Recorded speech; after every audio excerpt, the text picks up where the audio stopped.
নমস্কার, ফিরে এলাম বং রাঁধুনি রান্নাঘরে আরো একটি নতুন পর্বে। সবটা আপনাদের সঙ্গে শেয়ার করব। এখানে গাজর নিয়েছি, গাজরটাকে ভালো করে ধুয়ে পরিষ্কার করে নিয়ে গায়ের খোসাটা ফেলে নিচ্ছি, তারপর টুকরো করে কেটে নেব। আর টুকরো করে কেটে নেওয়ার পর এটা মিক্সিতে একটু পেস্ট করে নিতে হবে। এখানে আমি দুধ অ্যাড করছি, দুধ দিয়ে এটাকে পেস্ট করছি। আর পেস্ট করে নেওয়ার পর এটাকে আমি একটু আলাদা করে সরিয়ে রাখছি, দু অর্ধেক করে নিচ্ছি আর কি, কিছুটা আলাদা রেখে নিলাম।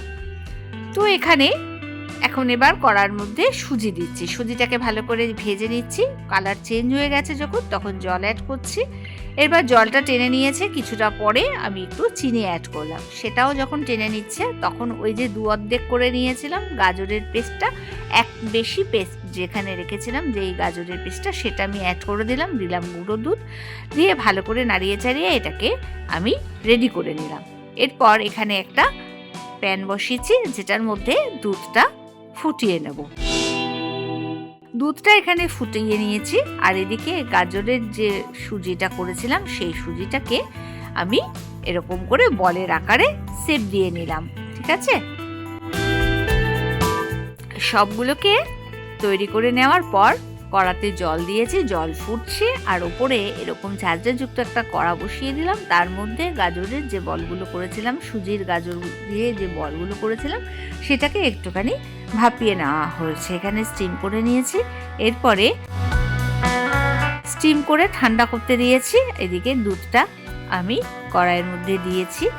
এইবার এটাকে রান্না করার জন্য দুধটাকে বেশ কিছুটা সময়ের জন্য ফুটতে দিয়েছি। এখানে চিনি অ্যাড করছি, আর চিনি অ্যাড করে দিয়ে এর মধ্যে ওই যে গাজরের পেস্টটা রেখেছিলাম সেটাও আমি এখানে দিয়ে দিলাম।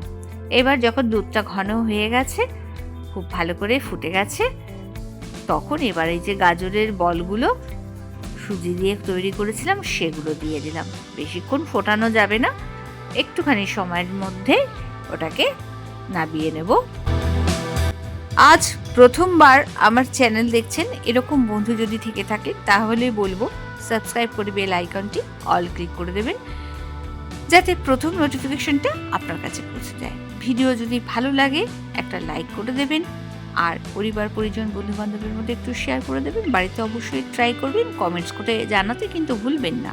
খুব সুন্দর একটা রেজাল্টের রেসিপি আপনাদের সঙ্গে শেয়ার করলাম। আজ তবে এই পর্যন্ত, ফিরছি আগামী পর্বে। সঙ্গে থাকার জন্য অনেক ধন্যবাদ।